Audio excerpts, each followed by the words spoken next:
Dapat tinggal di Paris adalah suatu pengalaman yang berharga.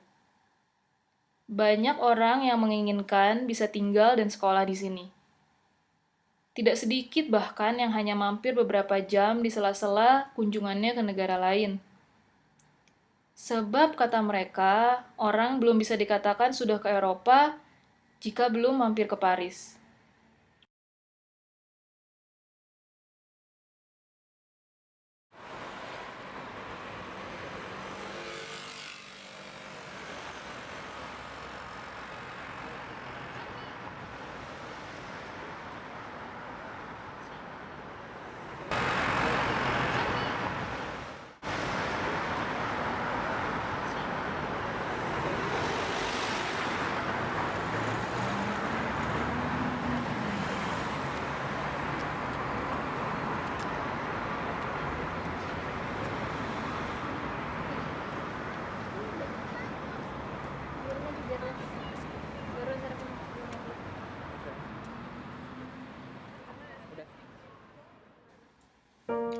Kata Hemingway, there are only two places in the world where we can live happily, at home and in Paris.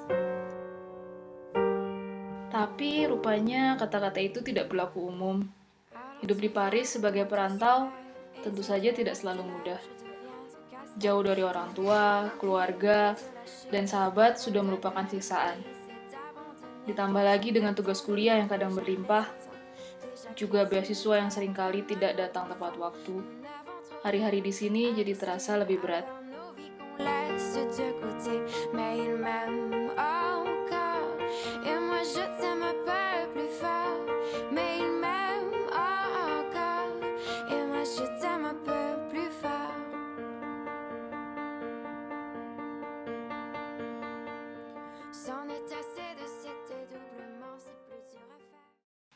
Mendapat beasiswa tidak selalu berarti membuat belajar lebih tenang dan lancar. Itu yang aku kenal dari Mas Jeffrey. Ini adalah tahun keduanya di Paris. Selama 2 tahun itu pula, dia bergulat dengan masalah beasiswa yang selalu datang terlambat. Tadi siang aku melihatnya di depan ATM. Dan sepertinya kali ini beasiswanya juga terlambat lagi. Memang dia sudah mendengar banyak alasan atas keterlambatan ini. Tapi sepertinya ia sudah bosan dengan itu semua. Dia lebih berpikir bagaimana caranya mengelola uang yang ada daripada menunggu-nunggu yang tidak pasti. Bukan berarti ia tidak pernah mengeluh. Sesekali ia mengeluh. Tapi Mas Jeffrey sadar sekali kalau keluhan tidak akan pernah menyelesaikan masalah. Malah hanya akan menambah beban, ujarnya suatu kali. Ada banyak cerita yang lucu tentang Mas Jeffrey ini.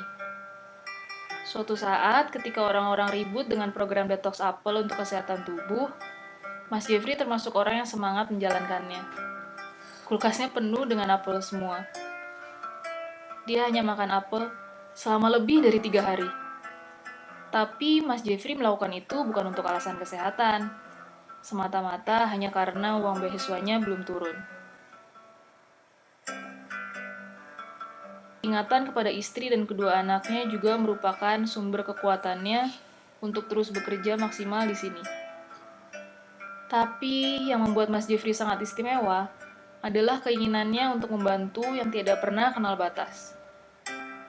Dalam keadaan senang, susah, ia selalu siap membantu teman-temannya.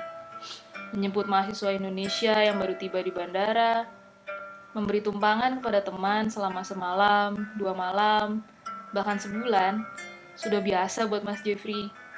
Sebab katanya, membantu orang lain itu seperti memberi kekuatan kepada diri sendiri untuk terus bertahan.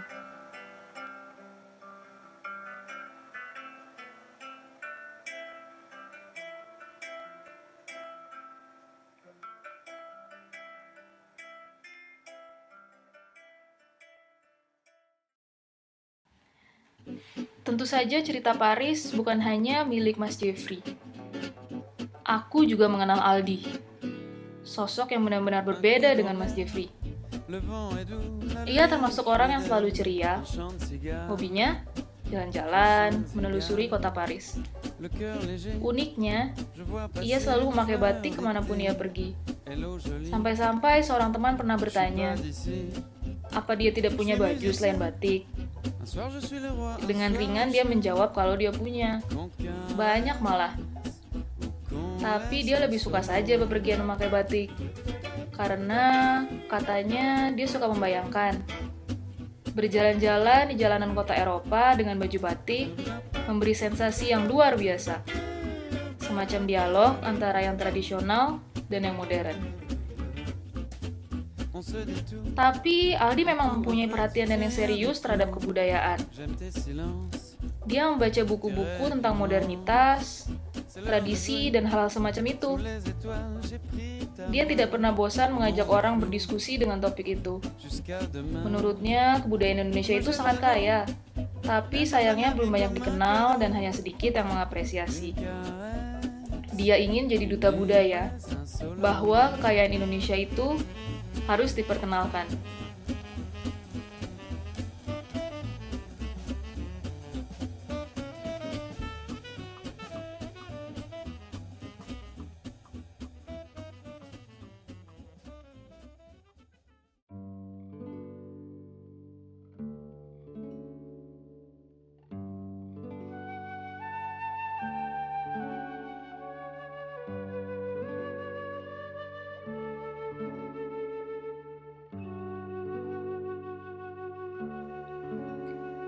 Cerita Aldi dan Mas Jeffrey adalah sebagian dari kisah teman-teman mahasiswa Indonesia di Paris. Tentu saja kisahnya tidak hanya cerita bahagia dan sedih. Kisah mereka sekaya kota Paris itu sendiri. Kami sering berkumpul, berbagi cerita dan pengalaman. Bagiku, berkumpul bersama mereka seperti menemukan keluarga baru di Paris.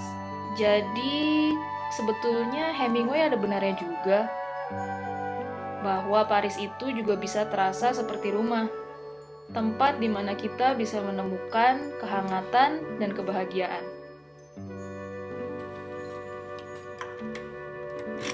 Bagi kami yang tinggal dan belajar di Paris, kami juga mendapat sesuatu yang lebih dari sekedar ilmu.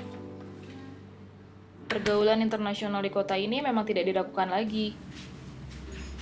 Tapi selain itu, kota Paris itu sendiri, para penulisnya, para seniman jalanannya, mengajarkan banyak hal tentang kehidupan.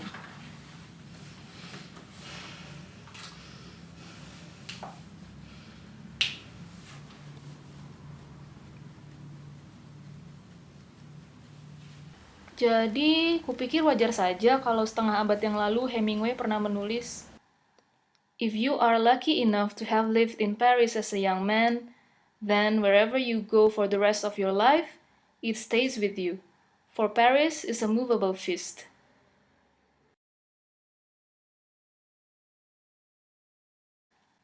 Oui, Paris est la fête.